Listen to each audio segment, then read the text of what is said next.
माताजी मंच पे आई। मैं आपको बताता हूं, मैं जब छोटा था माताजी, तो मैं एक अंग्रेजी स्कूल में पढ़ता था। हमारे कस्बे में पहली बार अंग्रेजी स्कूल खुला। अंग्रेजी स्कूल मतलब good morning madam, good evening madam, है ना। घर पे आके बच्चा शटअप बोलने लगे तो अंग्रेजी स्कूल में पढ़ रहा है। हाँ, पहले सब टाट पट्टी वाले में पढ़ते थे, हम पहले अंग्रेजी स्कूल में भेजे गए। तो उन दिनों रबड़ जो आती थी वो नटराज की आती थी, लेकिन एक नई रबड़ आई थी जो प्लास्टिक के छोटे छोटे पशु पक्षियों के बीच में रख के आती थी। देखी होगी शायद कुछ लोगों ने, गैंडे के बीच में, हाथी के बीच में, जिराफ के बीच में। मेरे को वो रबड़ बड़ी पसंद थी, तो मैंने अपनी माँ से कहा कि दूसरी क्लास में था मैं, कि मुझे रबड़ दिला दो। 5 भाई बहन, 2 बुआ रहती थी घर पे, एक चाचा पढ़ता था, एक तनख्वाह, कम में काम चलाना होता था। तो मेरी माँ ने कहा नहीं, ये बहुत महंगी है। 2 रुपए की थी वो रबड़, और नटराज की रबड़ 15 पैसे की आती थी। उन्होंने कहा इसी से काम चलाओ, मिटाना ही तो है। नहीं मिली। 2-3 दिन बाद मैंने मेरी ही डेस्क पर बैठने वाले एक लड़के की रबड़ चुरा ली और मैं उसे घर ले आया। इस हॉल में बैठे हुए सारे लोगों, मुझसे वादा करो कि आज आप अपने इस स्थापना दिवस पर इकट्ठे हुए हो, आज के सही 5 साल बाद जो स्थापना दिवस होगा, जहां टर्नओवर आज खड़ा है, इसके कम से कम 50 गुना से कम हुआ तो आप अपराधी हो, और ज्यादा हुआ तो मैं विजेता हूं। हमारी विजय तब है क्योंकि एक स्थिति के बाद इस पैसे का इन्हें तो कुछ करना नहीं, तुम्हें भी नहीं करना। 10-12 सब जानते हैं। पहले लगता था कि साहब वो घड़ी विदेश से ले आओ, चप्पल विदेश से ले आओ, अब कुछ नहीं है। अब तो 10-12 करोड़ कमाओ, वही जीवन जियोगे तो 10,000 करोड़ जीने वाला जी रहा है। सोने का बिस्कुट थोड़ी खाओगे, और बल्कि जिस पे नहीं है वो ज्यादा अच्छा खा रहा है। जिस पे है उससे पूछो, आलू मत खा, चीनी मत खा, है ये मत पी, कोलेस्ट्रॉल ऊपर है कि नीचे है, शुगर हो गई कि ये हो गई। रोटी में भी सीधी रोटी नहीं खाई जा रही, इसमें चना मिला ले, सोयाबीन मिला ले, ओट मिला ले, बाजरा मिला ले, 8 तरह के अनाज पीस के खाए जा रहे हैं। इसका मतलब अपने लिए तो नहीं जी रहे हो। किसके लिए जी रहे हो? जो इस कंपनी में काम करने वाले 5,000-10,000 लोग हैं, उनके लिए जी रहे हो। अपना तो हो चुका। सोफे पर बैठे हुए लोगों, तुम्हें जो कमाना था तुमने कमा लिया, अब यहां से आगे भगवान का काम कर रहे हो। इसलिए जिस आत्मा के साथ केदारनाथ में जाके माथा झुकाते हो ना, उसी आत्मा के साथ अपने केबिन में बैठकर इस कंपनी के लिए काम करना। यही सोच के काम करना कि भगवान के काम के लिए आया हूं। यह देश सरकारों से नहीं बना, यह देश नेताओं और पार्टियों से नहीं बना, यह देश मेरे और आपके जैसे लोगों ने बनाया। इसे मैं कहता हूं एकात्म पराक्रम। हमने अकेले ने पराक्रम किया। कोई मराठी के प्रोफेसर का लड़का बल्लेबाज बन गया, कोई ओमान के पेट्रोल पंप पर पेट्रोल भरने वाला एक गुजराती आया, वो धीरूभाई अंबानी बन गया, कोई बड़नगर स्टेशन पे अपने बाप की चाय के कप पकड़ाने वाला लड़का देश का प्रधानमंत्री बन गया, कोई मठ में सुबह दोपहर शाम गोरख मंदिर में पूजा करने वाला एक योगी प्रदेश का मुख्यमंत्री बन गया, संघ की शाखा लगाने वाला एक प्रचारक आपके हरियाणा का मुख्यमंत्री बन गया, एक सामान्य अध्यापक का 5वां बच्चा कवि कुमार विश्वास बन गया। ये सब सरकारों की योजनाओं के काम नहीं थे, अकेले एक आदमी ने मेहनत की। उन्होंने नोएडा में खड़ा कर दिया, उन्होंने गुड़गांव में खड़ा कर दिया। पूरा भारत पड़ा हुआ है। देश के सारे सी कैटेगरी के शहर ए होना चाह रहे हैं। पूरा कंट्री प्रतीक्षा कर रहा है। कोई जगह छोटी बची ही नहीं है।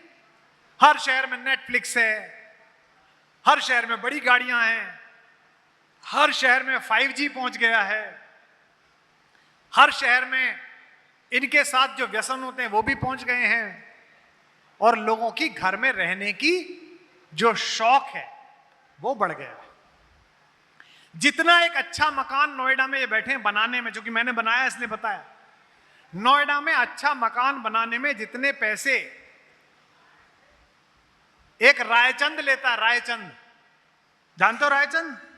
आर्किटेक्ट, वो रायचंद है। वो बताता है कि इधर से ऐसा होना चाहिए, इधर से ऐसा होना चाहिए। उसका अपना एक्सीलेंस है, उसकी अपनी कारीगरी है, वो एकदम सही बताता है। खुद में कभी नहीं बनाना चाहिए, उसी के काम से बनाना चाहिए। क्योंकि पहले तो आदमी ऐसे ही बना लेता था, बाथरूम निकाल दे, खराब बनता था घर। जितने पैसे एक बनाने की राय देने वाला आर्किटेक्ट लेता है, उतने में आज से 10 साल पहले पूरा मकान बनता था। अगर आपको अच्छा घर बनाना है 10-20 हजार स्क्वायर फीट का, तो उसमें जितने पैसे आर्किटेक्ट आपसे लीगल ले लेता है, वेंडर से ना भी ले तो भी उतने पैसे में घर बन जाता था। यानी कि लोगों की अफोर्डेबिलिटी बढ़ गई है। लोग तेजी से लोअर मिडिल क्लास से मिडिल क्लास में आ रहे हैं, और मिडिल क्लास से अपर क्लास में आ रहे हैं, अपर से हायर अपर क्लास में जा रहे हैं, और हायर अपर क्लास में फिर लोन लेके विदेश भाग रहे हैं। ये पूरा सिस्टम है। किस संस्कार और परिवेश से हिंदुस्तान के लोग निकले थे, और इन बड़ी राजनीति में बैठे हुए लोगों ने, इन बड़े जिसे कहते हैं व्यसनी लोगों ने, लालची लोगों ने देश का मानक बदल दिया साहब। गांव में बूढ़ा मरता था, गरीब बूढ़ा 80 साल की उम्र में, बड़े बेटे को कान के पास बुला के फुसफुसाते हुए कहता था, 15 रुपए महेंद्र के भैया उसके दे दियो। बोलता था 30 रुपए बागपत वाले फूफा जी के उनके दे देना। फल वो ये चाहता था कि किसी का एक पैसा लेकर मैं मर ना जाऊं। मुझे कहते हुए इस बात पर रोमांच हो रहा है, मैं भावुक हो रहा हूं।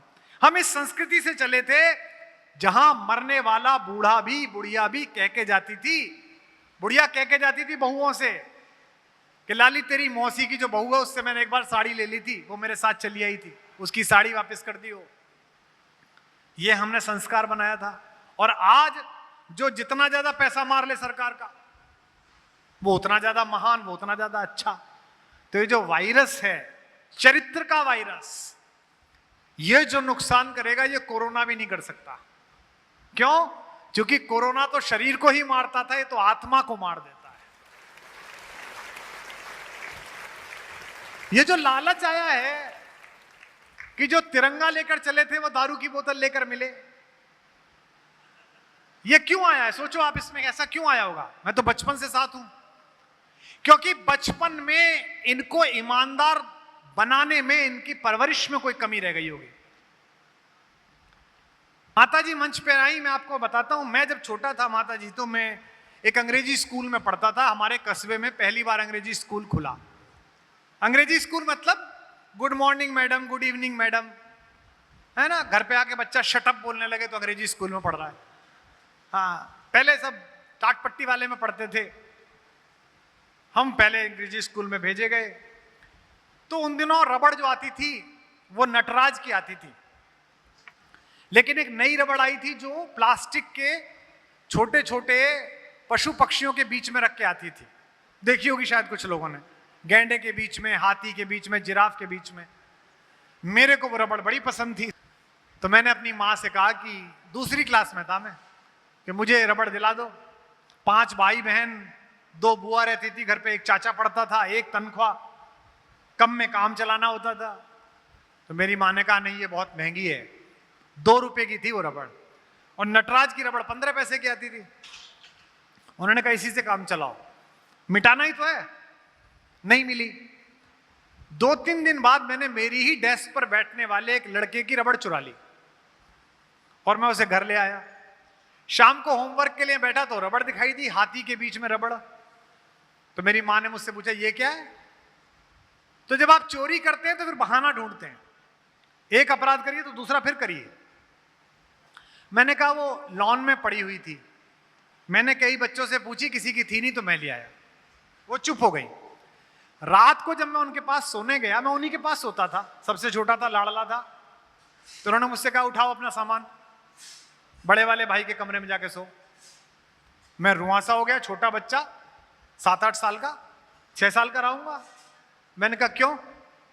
उन्होंने कहा वो जो रबड़ जिसकी लेके आया है ना, कल उसकी रबड़ वापस दे आना, फिर मेरे पास आके सोना। अगले दिन मैं गया, वो बच्चा जहां बैठा हुआ था, मैंने वहां रबड़ गिरा दी, और मैंने उससे कहा कि अरे अंकुर तेरी रबड़ गिर गई। उसने कहा, अरे मैं तो कल से ही ढूंढ रहा था इसे। तब मैं वहां वापस सो पाया। अगर उस दिन उस रबड़ को मेरी मां ने कहा होता कि बहुत अच्छा, अब इसे स्कूल मत ले जाना, पता ना चले किसकी है, तो मैं भी वहीं विश्राम कर रहा होता जहां मेरे साथ बचपन में पढ़ा हुआ एक आदमी विश्राम कर रहा है, कृष्ण जन्म स्थान में। मैं भी वहीं आराम। पर मुझे 1.5 साल उस सरकार को चलाते समय भी पता था कि मैं इसका मालिक नहीं हूं, मैं इसका कस्टोडियन हूं। इस कंपनी में काम करते समय इसके चेयरमैन और इसके कार्यकर्ताओं के बीच एक भाव रहना चाहिए कि हम इसके मालिक नहीं हैं, हम इसके कस्टोडियन हैं, हम मुनीम हैं, सेठ नहीं हैं। दुनिया का सबसे शक्तिशाली राजवंश मेवाड़, वहां के महाराणा भी राजा नहीं लिखते, दीवान लिखते हैं, दीवान। वो कहते हैं राजा तो, मालिक तो एकलिंग भगवान है, हम उसके मुनीम हैं कि इतनी जमीन दी है, इतना लगान आया, इतने खर्चे में हो गया, इतने यहां चला गया, इतने वहां चला गया। तो यहां बैठे हुए लोगों, पिछले 1.5-पौने-2 घंटे में मैंने जो बात बताई, उनका हल केवल तभी निकल सकता है जब आने वाले कल में इस देश का जो नया सपना, इस देश की सरकार, प्रधानमंत्री, पूरे देश के सारी पार्टियों के लोग, सिद्धहस्त लोग, धार्मिक लोग, सामाजिक लोग देख रहे हैं, उस सपने में अगर थोड़े से ख्वाब आपने भी जोड़ दिए, तभी आप हिंदुस्तानी कहना के लायक हो जाओगे, भारतवासी कहलाने के लायक।